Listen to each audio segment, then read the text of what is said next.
Before we begin, don't forget to subscribe to the channel and support us with a like on the video, and by sending blessings upon Prophet Muhammad if you wish. We wish you an exciting new journey. Paris, the city of light, the capital of fashion, and the destination for lovers. But what if I told you that beneath these glittering streets and under the luxury cafes of the Champs-Élysées lies a completely different city?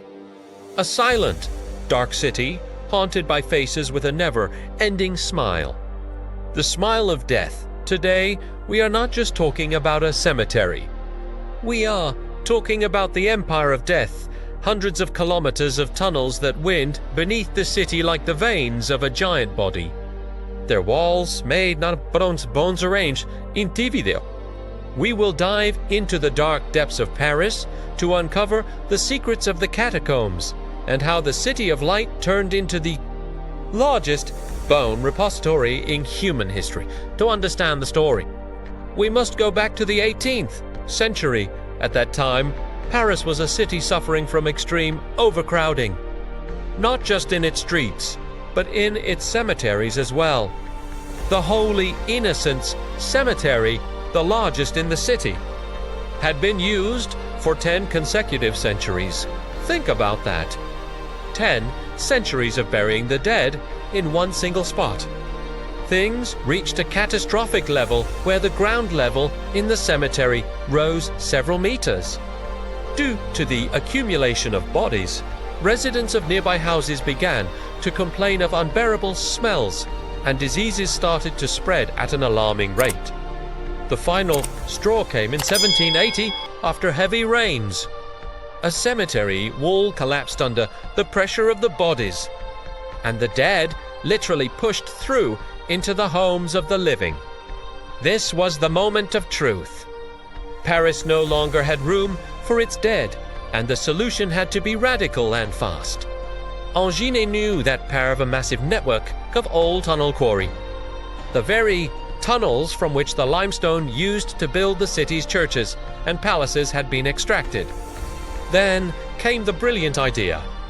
Why not move the dead into these underground voids?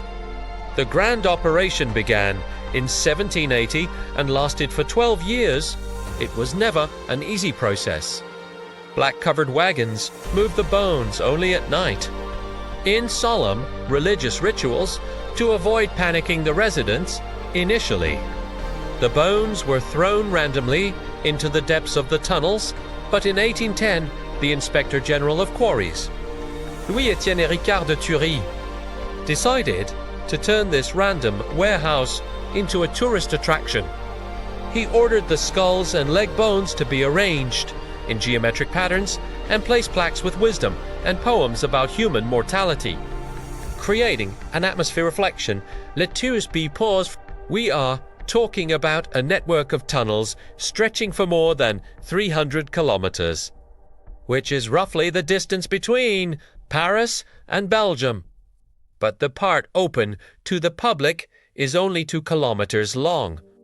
Underground, the temperature remains constant at 14 degrees Celsius all year round, and the humidity is very high, making the air heavy and difficult to breathe. There, you will find bones belonging to famous historical figures like Robespierre and Charles Perrault, the author of Cinderella, alongside the bones of the poor and the unknown.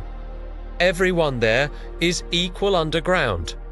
It is also strange that these tunnels were a haven for the French resistance during World War II.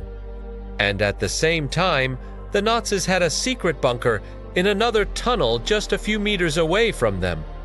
Away from the lit tourist paths, there is a completely mysterious world. The illegal parts of the catacombs are where the cataphiles are active. These people have secret maps and enter through manholes to spend days underground. Explorers tell stories of strange phenomena, noises of unknown origin, and a total loss of the sense of time. In 2004, the French police discovered in one of the forbidden tunnels a full cinema hall. equipped with a projection screen and professional equipment, and even a small restaurant and a seating area. No one knows to this day who built it or how they got the equipment to this depth. There is also the story of Philibert Aspert, a man who entered the tunnels in 1793 and lost his way. His body was not found until 11 years later, and he was only a few steps away from the exit. The Paris Catacombs are not just a place for storing bones.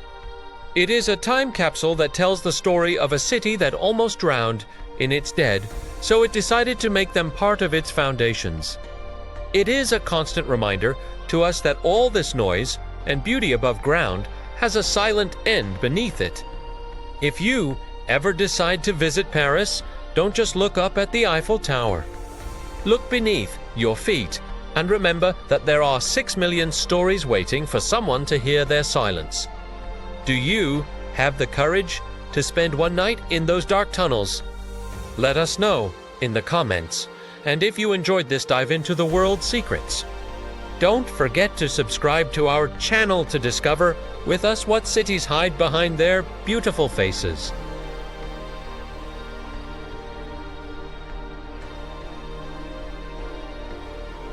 That's all for today's journey, dear followers.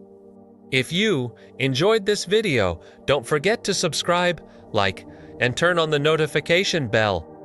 Also, let us know your favorite city in the comments so we can feature it in a future video. Until our next adventure, stay safe.